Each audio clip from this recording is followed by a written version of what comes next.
Assalamualaikum warahmatullahi taala wabarakatuh. Selamat sejahtera buat semua. Hai, nama saya Muhammad Akhimullah Husni.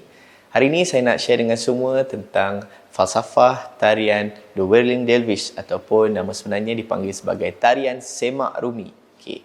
Pertama sekali bila kita lihat pada nama tarian ini iaitu tarian semak rumi. Semak berasal daripada perkataan asal Arab iaitu bermaksud mendengar. Jadi apakah signifikan yang ada di dalam tarian ini? Apakah bentuk pendengaran yang kita perlu dengar di dalam tarian ini? Okey. Pertama sekali saya ingin berkongsi tentang cara-cara ataupun orang kata tata cara pelaksanaan majlis semak rumi ini. Pertama sekali ia haruslah mempunyai semazin. Semazin ni dalam bahasa Turki lah. Kalau dalam bahasa Melayu dipanggil penari itulah, penari semak rumi. And then dia ada seorang munsyid, seorang yang pengalun kasidah ataupun bait-bait syair, sama ada daripada bait-bait kasidah memuji Nabi Muhammad SAW ataupun selawat-selawat ataupun syair-syair Maulana Rumi akan dibacakan oleh munsyid tersebut. Dan dia ada lagi satu grup muzik yang dimain ada ney flute, okey, seruling ney, dan juga ada gendang, 2-3 gendang lah. Itu dari segi instrumen. Pertama sekali majlis itu dibuka dengan ayat-ayat suci Al-Quran ataupun dalil Al-Quran yang membawa yang mungkin untuk menyeru kecintaan ataupun mesej-mesej kedamaian. Dan setelah itu akan ada selawat ke atas Nabi Muhammad SAW dan bermulalah penari semazin ini satu demi satu memberikan hormat, okey, tunduk kepada guru, mursyid ataupun pemimpin majlis tarian semak tersebut. Lalu berputarlah mereka mengikut alunan muzik yang dimainkan oleh tim instrumental di situ. Baik, apakah falsafah ataupun the reason yang diorang buat pada setiap tata cara tersebut? Tarian semak ini adalah mendengar. Bermaksud tarian ini mengajar diri kita untuk fokus, okay, dan berzikir sambil menari. Bukan kena menari baru boleh berzikir, ya.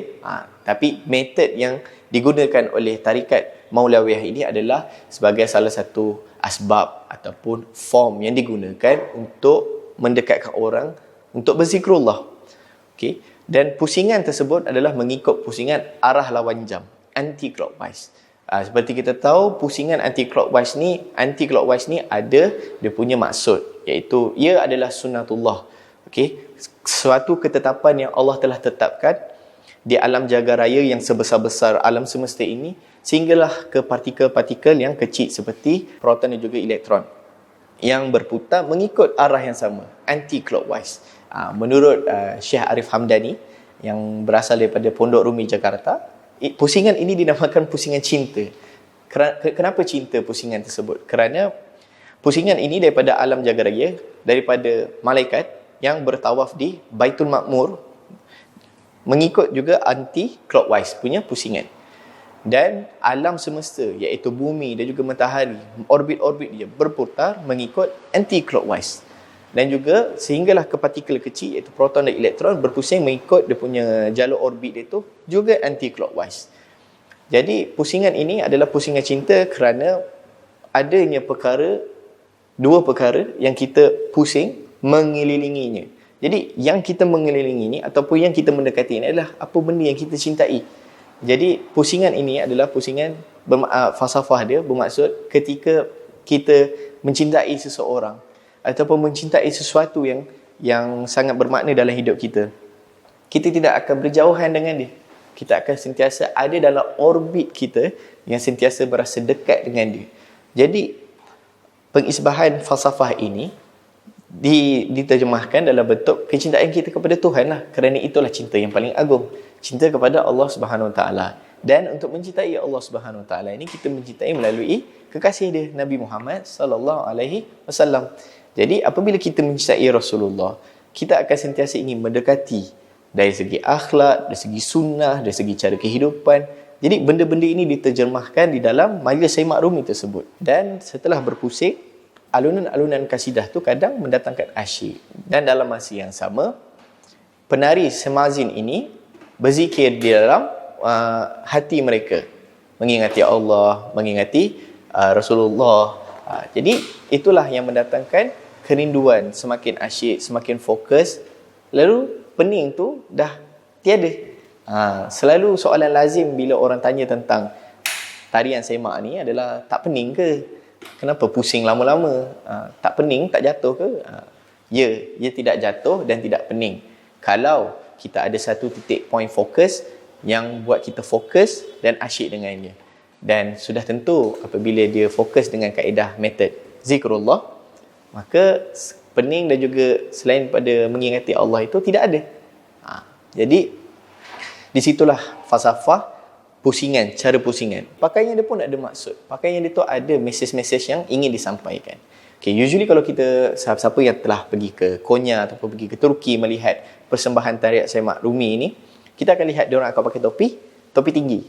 Topi tinggi ni dalam bahasa Turki kita panggil sek. S-E-K-K-E. Sek. Sek ini merujuk kepada kematian. Kenapa kematian? Kerana pada zaman Maulana Rumi, batu-batu nisan kubur-kubur para ulama, para awliya, kubur-kubur di sana bentuk seperti topi itu yang kita lihat pada hari ini. Jadi topi itu sebenarnya mengajar kita untuk kita mengingati kematian. Bukankah ini yang dianjurkan oleh Rasulullah SAW untuk mengingatkan kita kepada kehidupan akhirat, kepada kematian. Jadi itu adalah salah satu form simbolik yang digunakan oleh pengamal tarikat Maulawiyah ini untuk mengingati kematian. Dan kedua, kadang-kadang kita melihat syekhnya ataupun munsyid ataupun kalangan-kalangan yang dalam majlis semak Rumi itu memakai serban yang tebal-tebal, serban yang tinggi, kain putih. Dan usually warna putih lah. Kerana itu mengingatkan mereka kepada kain kapan mereka. Untuk mengingatkan kepada mereka kehidupan dunia ini sementara. Dan itu adalah pakaian yang mereka akan pakai apabila menjelang ke alam barzakh kelak. Itu yang kedua. Itu dari segi serban dan juga topi sek tu. Okey, di luar pakaian semazin ini, dia ada jubah hitam. Jubah hitam ni merujuk kepada, simbolik dia merujuk kepada hijab, merujuk kepada keduniaan, benda-benda yang memisahkan atau menghalangi kita untuk mengingati Tuhan. Jadi jubah hitam tu dipakai pada luar. Jadi sebelum majlis bermula, sebelum dia bertemu dengan mursyid dia untuk bersalam dan juga mendapatkan, memberikan kehormatan, lalu berpusing, dia akan menanggalkan jubah itu. Simboliknya menanggalkan jubah hitam itu adalah meninggalkan sesuatu yang selain daripada Allah. Ini kegelapan ataupun keduniaan, benda-benda yang tidak terkait dengan kerohanian dan juga kampung akhirat, jadi kita tinggalkan. Setelah kita membuka jubah hitam itu, dia ada jubah putih. Okey, jubah putih, warna putih mengingatkan kembali kepada kain kafan tadi. Lalu kembang untuk berpusing. Okey, itulah simbolik dari segi pemakaian. Baik, dari segi tata cara menari. Okay. Usually, tangan semazin itu sebelum bermula menari, tangan beliau akan macam ni.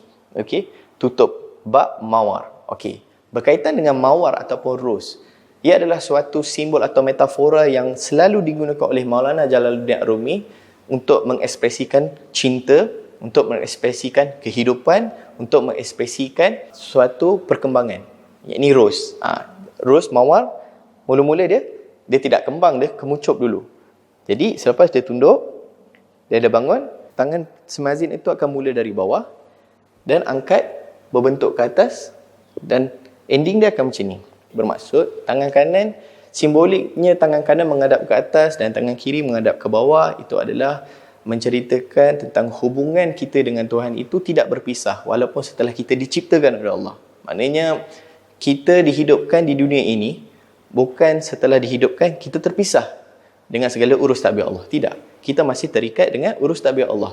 Dan itu menunjukkan kita hubungan kita dengan Tuhan tidak terputus. Dari segi kehidupan kita, takdir kita, rezeki kita, semua itu ditentukan oleh Allah. Dan tangan itu ke bawah adalah menunjukkan hablum minan nas. Iaitu urus kehidupan kita ini bukan sekadar urus hidup kita dengan Tuhan semata-mata. Tapi yang seperti yang diajarkan oleh Rasulullah, muamalat kita dengan sesama makhluk, dengan sesama pokok, tumbuh-tumbuhan dan alam ini bagaimana. Jadi itu menunjukkan keterhubungan kita dengan Tuhan, hablum minallah, dan juga hablum minan nas. Itu seimbang. Jadi dengan kedua pemahaman ataupun maksud yang tersirat ini, lalu dia berputar mengikut arah lawan jam, arah tawaf. Berputarlah dia mengikut kemampuan masing-masing. Dan yang saya diberitahu oleh Syekh Arif Hamdani, permulaan ataupun praktis latihan kalau kita cuba nak untuk menari dan berpusing dengan cara begitu adalah pertama sekali melatih diri kita untuk rajin berzikrullah. Berzikrullah itu melahirkan satu titik fokus di dalam hati kita agar kita tidak memikir selain daripada Allah. Jadi itulah sedikit sebanyak ringkasan ataupun penerangan tentang falsafah tarian Semak Rumi ini yang dikongsi oleh Syekh Arif Hamdani daripada Pondok Rumi, Jakarta. Mudah-mudahan ia dapat memberikan penjelasan ataupun at least selepas ini bila kita lihat tarian Semak Rumi ni, kita faham falsafah tarian tersebut dan kita memahami bagaimana mesej ataupun informasi yang ingin disampaikan dalam majlis Semak Rumi tersebut. Sekian, wabillahi wal taufiq wal hidayah. Assalamualaikum warahmatullahi taala wabarakatuh. Terima kasih.